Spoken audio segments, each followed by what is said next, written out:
ভাই বোনেরা, আপনারা যে যেখানে আছেন আশা করি সবাই ভালো আছেন।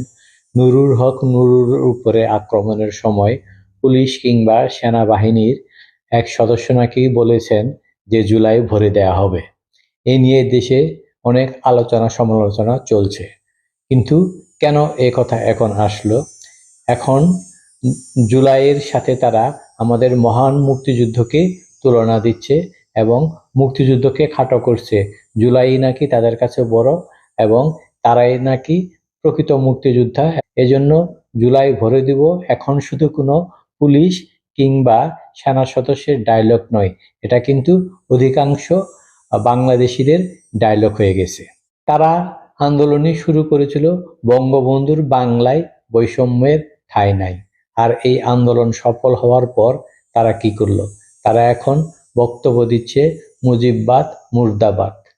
কি নিকৃষ্ট দ্বিচারিতা, তাই না? আর বাংলাদেশকে যেভাবে এগিয়ে নেওয়ার প্রতিশ্রুতি দিয়ে এই আন্দোলন শুরু হয়েছিল, সেভাবে কি কাজ হয়েছে? কয়েকজন মুষ্টিমেয় নেতা আঙ্গুল ফুলে কলা গাছ থেকে বট গাছ হয়েছে।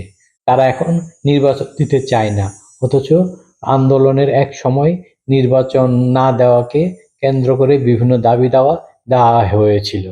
জুলাই ভরে দিব, এটা এখন শুধু কোনো একজন সেনা সদস্য কিংবা পুলিশের ডায়লগ নয়, এটা এখন অধিকাংশ বাংলার মানুষের ডায়লগ হয়ে গেছে।